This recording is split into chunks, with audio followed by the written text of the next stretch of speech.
Load ഇറക്കിയായിട്ട് ബന്ധപ്പെട്ടിട്ട് ഇതിൻ്റെ വീട്ടിൻ്റെ ഉടമസ്ഥൻ എന്നുള്ള നിലക്ക് നിങ്ങൾക്ക് എന്താണ് പറയാനുള്ളത്?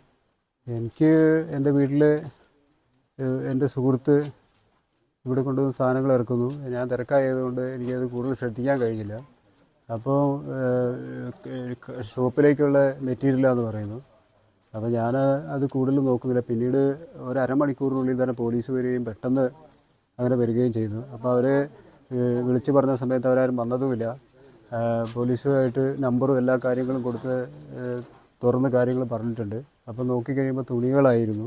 അന്നേരമാണ് എനിക്ക് മനസ്സിലാവുന്നത് തുണികളായിരുന്നു. അപ്പോൾ അത് എല്ലാവരും ഇലക്ഷൻ്റെ തലേദിവസമായതുകൊണ്ട് എല്ലാ പാർട്ടിക്കാരും വന്നു, എല്ലാവർക്കും അത് ഓപ്പണായി കാണുകയും എനിക്കും മനസ്സിലാവുകയും ചെയ്തു. എനിക്ക് ഈ കാര്യത്തിൽ യാതൊരു ബന്ധവുമില്ല. അപ്പോൾ ഇത് കൊണ്ടുവച്ചത് മടത്തിൽ പറമ്പിൽ സജീവ് എന്ന് പറയുന്ന ആളാണ്, എൻ്റെ സുഹൃത്താണ്. അപ്പോൾ നമ്മൾ സുഹൃത്തുക്കൾ എന്നുള്ള നിലയ്ക്ക് ഇവിടെ പല സാധനങ്ങളും ഓരോരുത്തരും കൊണ്ടുവെക്കുകയും നമ്മൾ സൗകര്യം ഉള്ളിടത്ത് ഓരോന്ന് എടുത്തുകൊണ്ട് പോവുകയൊക്കെ ചെയ്യാറുള്ളത് കൊണ്ട് നമ്മളതിനെ കൂടുതൽ ശ്രദ്ധിക്കാൻ നിന്നില്ല എന്നുള്ളതാണ് തെറ്റ്. അപ്പോൾ നിങ്ങൾ ഈ സുഹൃത്ത് എന്താന്ന് പറഞ്ഞിട്ട് എന്താണ് വെക്കേണ്ടതെന്ന് പറഞ്ഞിട്ട്? അല്ല, അത് ഷോപ്പിലേക്കുള്ള തുണി മെറ്റീരിയലാണെന്നാണ് പറയുന്നത്. ഷോപ്പിലേക്കുള്ള തുണികൾ തന്നെയാണല്ലോ. അപ്പോൾ അത് ആണ് അതിനകത്ത്. അപ്പോൾ അത് ഇറക്കി വെക്കാനുള്ള എന്തെങ്കിലും കാരണം പറഞ്ഞിരുന്നോ? എന്തുകൊണ്ടാണ് ഇപ്പോൾ ഇറക്കി വെക്കാനായിട്ട് അവന് ഷോപ്പിലേക്ക് ഓപ്പണിങ്ങോ ഷോപ്പിലേക്ക് ഉള്ള സാധനങ്ങളാണ്. അപ്പോൾ അതിവിടെ വെച്ചോട്ടെ, അപ്പോൾ വെച്ചോളൂ എന്ന് ഞാൻ പറഞ്ഞു. നമുക്കിപ്പോൾ സ്വാഭാവികമായിട്ട് തുണിക്കടയാണോ? അവനെന്തൊക്കെയോ ബിസിനസ് കാര്യങ്ങളൊക്കെ ഉള്ള ആളാണ്.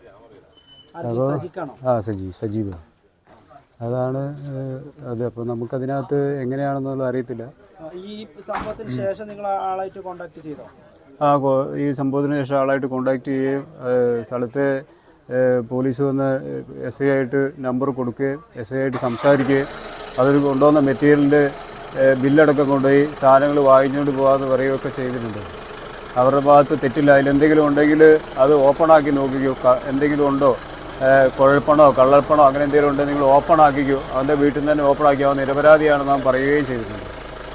അതായത് പിന്നെ ഇത് വോട്ടർമാരെ സ്വാധീനിക്കാൻ കൊണ്ടുവന്ന തുണിയാണെന്നാണ് ആരോപിക്കുന്നത്. വോട്ടർമാരെ സ്വാധീനിക്കാൻ കൊണ്ടുപോകാൻ തുണിയാണോ ഇല്ലയോ എന്നുള്ളതിനെപ്പറ്റി എനിക്കതിനെപ്പറ്റി അറിയില്ല. അത് ചിലപ്പോൾ അങ്ങനെ ആവാം, എനിക്കതിനെപ്പറ്റി അറിയില്ല. അത് അങ്ങനെ ആയിക്കൂടാകുകയുമില്ല. അപ്പോൾ നമുക്കിപ്പോൾ ഇവിടെ കൊണ്ടുവന്ന് നമുക്കിവിടെ ഈ സാധനം കൊണ്ട് വെച്ചു എന്നുള്ള ഇത് മാത്രമേ ഉള്ളൂ.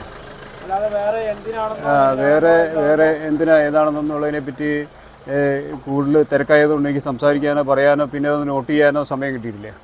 അതായത് അവര് ഒരു നായ്ക്കുറുക്കൻ്റെ വണ്ടിയിൽ സാധനങ്ങൾ മെറ്റീരിയൽ കൊണ്ട് ഇറക്കുന്നു.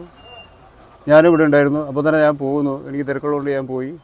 അത് കഴിഞ്ഞ് സ്വല്പം കഴിഞ്ഞ് വന്നപ്പോഴത്തേക്കിനും പോലീസ് കാര്യങ്ങളൊക്കെ വന്നു. ഇപ്പോൾ ഇലക്ഷൻ്റെ സമയത്ത് ഇപ്പോൾ ഇത്രയും തലേദിവസം ആയതുകൊണ്ട് ഇത്രയും തുണികളൊക്കെ എവിടെയോ കൊണ്ടുപോയി വിതരണം ചെയ്യുന്നു കൊണ്ടുവരുന്നു എന്നുള്ള ചിന്തകൾ എനിക്ക് ഉണ്ടായിട്ടില്ല. അങ്ങനെ ഉണ്ടെങ്കിൽ ഞാനത് വെക്കണ്ടെന്ന് തന്നെ പറയും.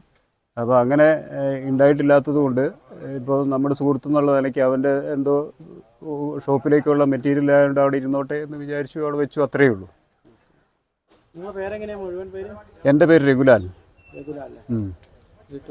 വീട്ടുപേര് കാനാട്ട്.